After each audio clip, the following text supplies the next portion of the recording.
দেখো আজ আমি ইলিশ মাছের বানাবো কাঁচা সর্ষের তেল দিয়ে ইলিশ ভাপা, আর বানাবো ইলিশ মাছের সাথে সবজি ভর্তা।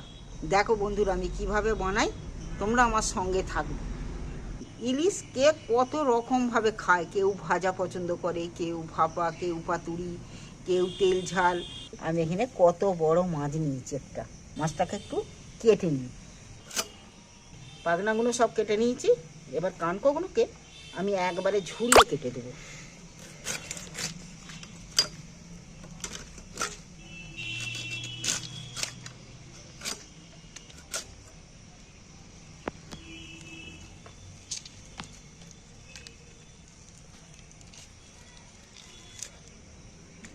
এবার আঁচটাকে আস্তে আস্তে আঁচটাকে ছাড়িয়ে নেব। দেখো আঁচগুলো আমি পুরোভাবে আঁচগুলো ছাড়িয়ে নিয়েছি। আঁচগুলো ছাড়ানোর ফলে এই যে একটা কাঁটা আছে, এই কাঁটাটা খাওয়ার সময় খুব অসুবিধা হয়, উল্টো দিকে কাঁটা, তো কাঁটাটাকে আমি একটু কেটে নেব। এই কাঁটাটা কেটে নিলে খাওয়ার সময় কিন্তু কোনো ভয় লাগবে না যে আমার কাঁটাটা লেগে যাবে। এই যে কাঁটাটা ফেলে দিল, এই কাঁটাটা ফেলে দিলে মাছটা একদম কাঁটা থেকে মুক্ত। এবার আমি মাছটাকে একটু ধুয়ে নিই। প্রথমে আঁচটা ছাড়িয়ে ধুয়ে নিয়েছি, আবারও ধুবো। এবার কেটে নেবো মাছটা।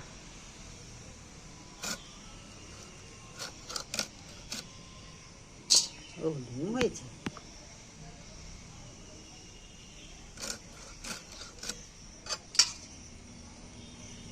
মাছটা একটু পেটি বের করে নিই।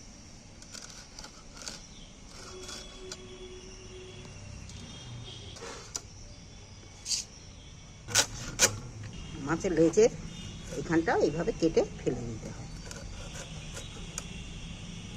মাছগুলো আমি পিস পিস করে কেটে নিয়েছি। মাছটা আমি ধুয়ে পুরো পরিষ্কার করে নিয়েছি। কানাচিগুলো ফেলিনি কিন্তু, নয়, কানাচিগুলো রেখে দিয়েছি। এর সবই খাওয়া যায়। এইগুলো কালকে এইগুলো আমি একটু ছেঁচড়া করব। আর আজ তো বানাবো ডবগা, বানাবো কাঁচা সর্ষের তেল দিয়ে ডবগা ভাপা। আর এই ভাপা বানাতে মাছ যা লাগবে, কালকে এই কাঁটা চচ্চড়ি কালকে অবশ্যই হবে। মাছের ডিমও হয়েছে, সব রকমই খাওয়া যাবে। ভাপাও খাওয়া যাবে, আবার ভাজাও খাওয়া যাবে, আবার ডিমও হয়েছে। ইলিশ মাছের ডিম কিন্তু দারুণ খেতে। মাছটায় আমি স্বাদ মতো নুন একটু মাখিয়ে দিচ্ছি। বর্ষাকাল তো নুন একটু জোরে জোরে যাচ্ছে।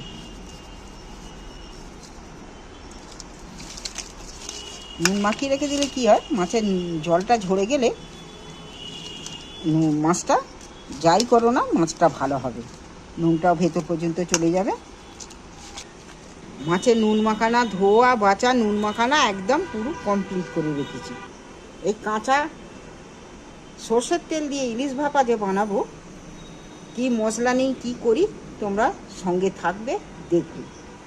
কাঁচা সর্ষের তেল ইলিশের ভাপা বানাতে এখানে নিয়েছি এক টুকরো আদা, ছোটো বাটির এক বাটি নিয়েছি কাঁচা লঙ্কা। কাঁচা লঙ্কাটা আমি নিয়েছি কিন্তু ঝাল আমরা যেমন খাই তেমন, লঙ্কাগুলো দেখতেও কিন্তু ছোট হলেও খুব ঝাল।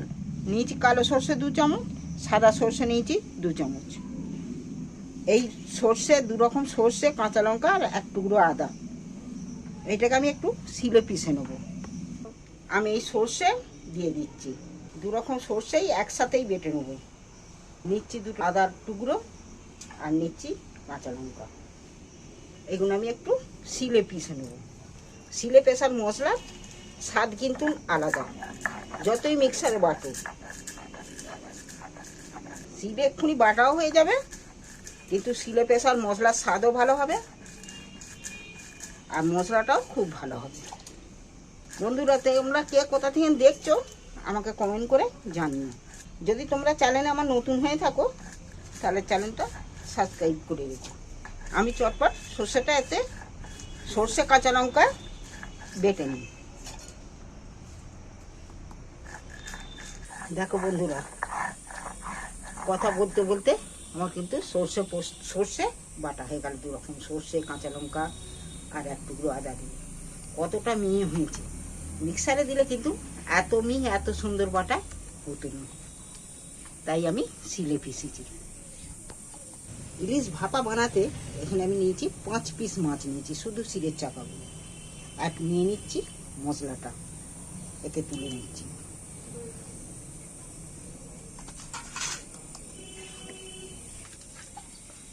বন্ধুরা আমি উনুন জ্বালায় কড়া বসিয়ে দিয়েছি। কড়ায় আমি এইবার বেশ খানিকটা জল দিয়ে দিচ্ছি।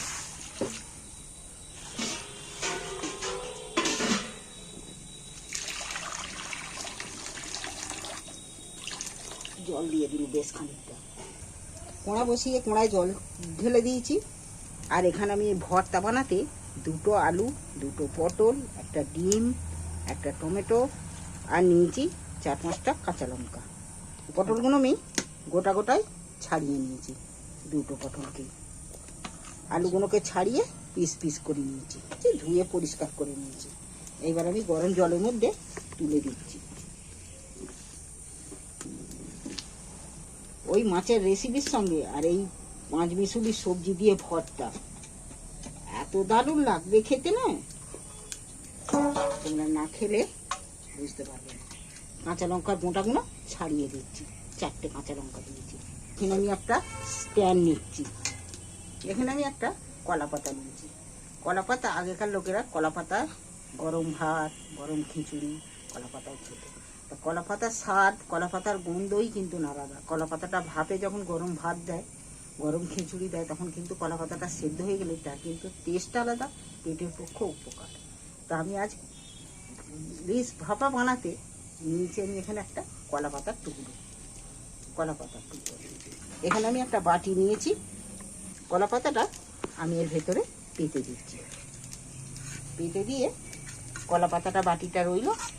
শিল থেকে বাটা মশলাটা শিল থেকে তুলে একদম মাছের উপরে দিয়ে দিয়েছি। এইবার আমি পরিমাণ মতন একটু কালারের জন্যে হলদি দিচ্ছি। দিচ্ছি স্বাদ মতো, মশলাটার পরিমাণ মতন নুন। মাছে কিন্তু আমার নুন মাখানো আছে, এই মশলার অনুযায়ী নুন দিচ্ছি।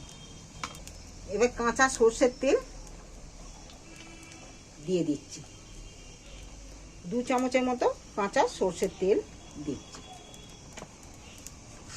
এবারে এইটাকে ভালো করে ম্যারিনেট করে মেখে নেব। তোমরা এইভাবে কাঁচা সর্ষের তেল দিয়ে ইলিশ ভাপা একবার বাড়িতে অবশ্যই বানিয়ে খেয়ে দেখবে। তা বন্ধুরা, মশলাটা কিন্তু হাতে পিষে করলে যেমন সুন্দর হয়, কিন্তু মিক্সারে করলে, যতই মিক্সারে করো, মিক্সারে কিন্তু তত সুন্দর হয়নি। দেখো মশলাটা একদম, গ্রেভিটা একদম হেভি হয়েছে, শিলে পিষে করেছি বলে। এইবার আমি কলা পাতার মধ্যে তুলে দিচ্ছি একটা একটা করে।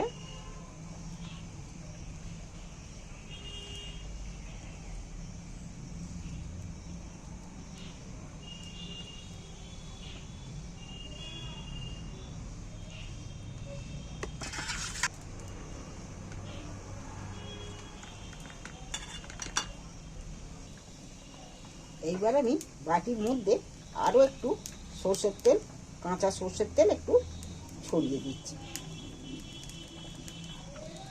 এখানে আমি আরও 5টা কাঁচা লঙ্কা নিয়েছি। কাঁচা লঙ্কাগুলো একটু চিড়ে দিচ্ছি। তাহলে চিড়ে দিলে ঝালটা থেকে বেরিয়ে যাবে, আর লঙ্কাটার মধ্যেও মাছেরও স্বাদ ঢুকে যাবে। কাঁচা লঙ্কাগুলো মাছের মধ্যে তুলে দিচ্ছি। এইবার আমি কৌটোটা এঁটে দিচ্ছি। দেখো বন্ধুরা, সবজিগুলো যে বসিয়েছি ফুটেই গেছে।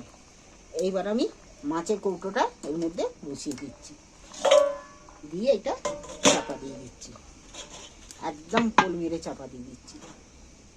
এইটা 5 থেকে 7 মিনিট ফোটাবো। বন্ধুরা দেখি মিনিট 7 হয়ে গেছে, কিন্তু আমি 7 মিনিটই রেখেছি। এবার খুলে দিচ্ছি।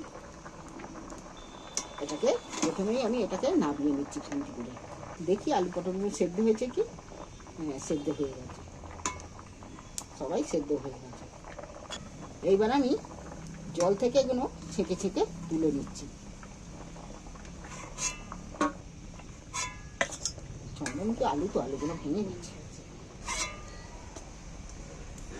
এইভাবে সেদ্ধ করে ভাতে দিয়ে খাইয়ে দেখো তো, এইভাবে একবার সেদ্ধ করে খেয়ে দেখবে ভর্তা বানিয়ে, এর স্বাদ একদম আলাদা।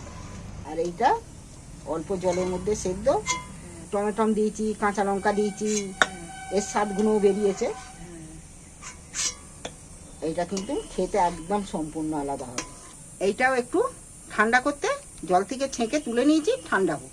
আর মাছের ডাব্বাটাও একটু ঠান্ডা হোক। এই ভর্তাটা মাখার জন্য আমি হাতায় কালা জিরে নিয়েছি গোটা কত, দুটো শুকনো লঙ্কা নিয়েছি, লঙ্কা দুটোকে দুখাদি করে নিচ্ছি। এইবার আমি হাতার মধ্যে একটু ভাতে যে তেল দেবো সেই তেলটা পরিমাণ হাতার মধ্যে দিয়ে নিচ্ছি। এবার আমি এইটাকে ভেজে নেব হাতায় করে। এই কালা জিরে আর এই শুকনো লঙ্কা দিয়ে তেলে ভেজে নিয়ে ভর্তা মাখালে এই ভর্তা দিয়েই ভাত খাওয়া হয়ে যাবে। এই ভর্তাটা দারুণ খেতে লাগবে। ওই ইলিশ মাছ ভাপা, কাঁচা সর্ষের তেলের ইলিশ মাছ ভাপা আর এই ভর্তা মাখা থাকলে আর কিছু লাগবে না। এই দারুণ স্বাদে ভর্তা মাখা। দেখো লঙ্কাগুলো কিন্তু ভাজা হয়ে গেছে আর সেন্টটাও উঠে গেছে। এটা একটু ঠান্ডা হওয়ার জন্যে এই জায়গার মধ্যেই আলাদা রেখে দিচ্ছি। দেখো টমেটোমের খোসাগুলো ছাড়িয়ে নিচ্ছি। টমেটোটা খোসা একদম ফুটে উঠে গেছে, পুরো টমেটোটা হয়ে গেছে। এবার ডিমের খোসাটা ছাড়িয়ে নিচ্ছি। এখানে ডিমটাও ছাড়িয়ে নিয়েছি খোসা। আর নিয়েছি একটা পেঁয়াজকে ছোট্ট ছোট করে কেটে নিয়েছি। একটা পেঁয়াজ দিয়ে ডিমের মধ্যে। এবার লঙ্কা চারটে যে লঙ্কা দিয়েছি, লঙ্কা চারটে লঙ্কাই দুটো রাখছি, দুটো দিচ্ছি। যাকে বেশি ঝাল খেতে ইচ্ছা করবে আলাদা সে খাবে, দুটো দিচ্ছি এখানে। এবার স্বাদ মতো নুন দিয়ে দিচ্ছি। তেল লঙ্কার তেলটাও দিয়ে দিচ্ছি।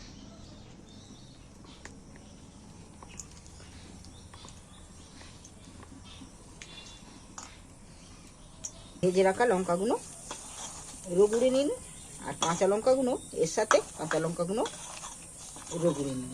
কাঁচা লঙ্কা আর শুকনো লঙ্কা দুটোকেই একসাথে মিক্সড করে নিয়েছি। এইবার আমি গোটা গোটা পটলগুলোকে এইবার যে সব সেদ্ধ করে রেখেছিল সবগুলোকে এইবার মেখে নেব।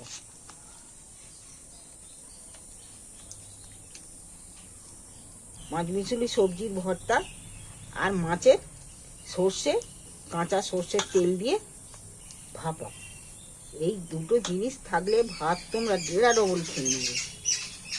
ও ভাবলেই তো আমার একদম জিভে জল চলে এসছে।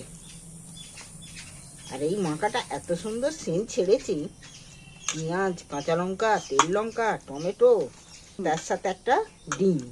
তোমরা এইভাবে একবার অবশ্যই বানিয়ে খেয়ে দেখবে। আর এখন এই বর্ষাকাল, ইলিশ মাছ তো এখন একদম সব ঘরে। ইলিশ মাছ ওইভাবে একবার বানিয়ে খেয়ে দেখবে, তোমাদের খুব ভালো লাগবে। কষ্ট করে তরকারি করতে লাগবে না। এই ভর্তাটা যে কি ভালোবেসে খাবে তোমরা, না বানিয়ে খেলে বুঝতে পারবে না।